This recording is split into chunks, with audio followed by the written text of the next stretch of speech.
aspirants ambao mnatafuta kusimama na chama ya DCP, uongozi wa DCP from party leader to the neck to the neb, admirers wa DCP, leo tuko kwenu. Tunataka tufanye uchambuzi, kwa sababu mambo ambayo iko huku nje about your party is nothing to write home about. Na leo kila mtu analia kwa bili yake, because crying is constant. What is that we are hearing you're doing at DCP? Ni nini hiyo mnafanya? And is that the change we are championing for? Mbona mnataka kutoa uongozi wa William Ruto, mulete uongozi wa Hitler? Like, what are we doing? Why are we speaking from two sides of our mouths? DCP, muko na makosa mbili. Number 1, ni venye mnajaza rali zenu. Ni ukweli tukiona rali zenyu zimejaa kisasawa. What we didn't know is what we have just found out.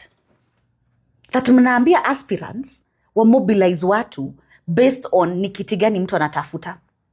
Kama mtu anatafuta MCA, anafaa awamobilizie 500 people. Mobilization is from transportation, kwenye anaishi mpaka kwa venue, kwenye party leader atakuwa.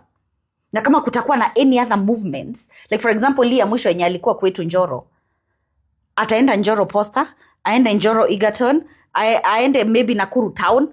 Hizo localities zote wewe ndio unafaa ujue. Kama for example you're vying for MP, wewe ndio unafaa ujue venye hao watu wenye una mobilize watafika in all those localities. So that is not a minimum of 500 shillings per person on transport alone. So 500 shillings times 500 people. How much is that? If you want to be considered a serious MCA candidate. Hiyo ndio criteria number 1. Criteria number 2, ni wa brand. Sisi wanakuja tu na mashirts za sengenge ni ng'ombe. No, they have to be branded. Wakuje na t-shirts za DCP, kofia ya DCP, kama ni hizo banners ama ni placards, whatever it is you want to print for them, lakini wakuje branded. So rally moja enye Rigathi anakuja in your locality, if you want an MCA position, unatayarisha 1,000 karibu 200 just for mobilization, just to ensure that the rallies are packed. Ebu niambie huyo MCA akiingia kazi kesho, atakufanyia maendeleo wewe? Atakufanyia maendeleo wewe? Ama ni pesa zake ndio atakuwa anaangalia kurecoup? God forbid if Rigathi is in your locality 3-4 times. You can imagine all that cost ya ku make sure umemmobilizia. For MP is not less than 100, not less than 1,000 people. Ebu niambie 1,000 people umemmobilizia mtu, umewa brand, umewapea transport. Yeye amekuja tu kuambia harambe one time. Ama what manifesto ya DCP ni gani? Nyinyi mmesikia? Have you had manifesto ya DCP nyinyi? Mistake number 2. Party leader anafanya brokerage enye haijaonekana. Conmanship enye inaendelea hapo mtashanga sana.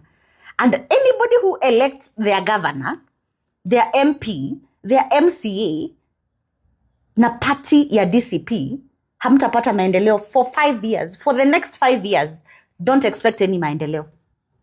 Rigathi is sitting down with, kama wewe ni governor aspirant wa Nakuru, kama wewe ni wa Laikipia or wherever, he sits down with you, mnachapa deal. Ukiingia hivi, mimi nataka staff kadhaa uniweke hapo, ma-CECs kadhaa uniweke, pesa fulani zitakuwa zinaingia mahali fulani. You can imagine that kind of discussion. Wewe mwananchi wa kawaida ambaye unaambia wewe kwanza tu ndio hata una dictate, unaambia anybody who wants to vie in your locality, and especially Mount Kenya. Mumesema mtapiga suti ya DCP. Kama kuna watu wenye watalia 2027 September, October 2028, itakuwa ni nyinyi. Because number 1 mistake Mount Kenya people are doing is kusema hiyo mambo ya mtapiga suti ya DCP. Haya, mumesema anybody mwenye havai na DCP hamtamchagua. So mnafanya hiyo kiti ya DCP inakuwa very expensive. kwa sababu ndio mtu aipate. You're almost assured that nikisimama na DCP Mount Kenya nitapata hiyo kiti. You're almost assured. So what Rigathi is doing is making it very expensive for you to actually get that ticket. Mtu anatumia pesa zake, pesa zenye hatujua wametoa wapi, na saa hizi sitting MPs, sitting MCAs wenye wanatafuta wenye wanatafuta kutoka chama zao waingie DCP, ujue ni pesa zenyu wanaiba. Hakuna maendeleo yenye mtaona between now and 2027 March, because March ndio nominations zitafanywa.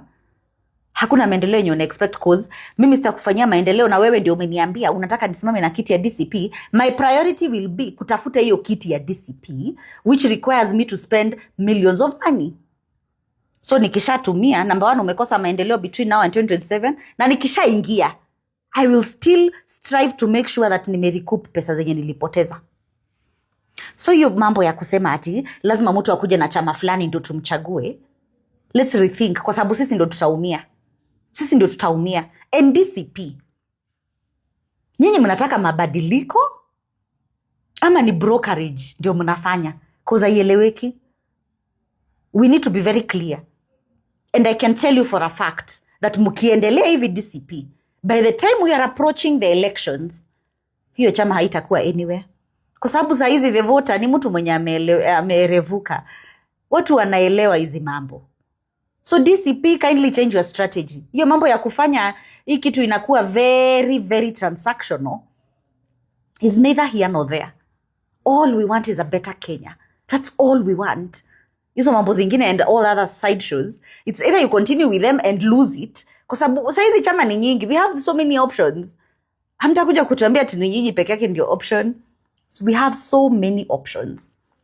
So watu wa DCP muangalie vizuri, na mwananchi wa kawaida, don't say that mtu asiposimama na chama fulani hamtamchagua.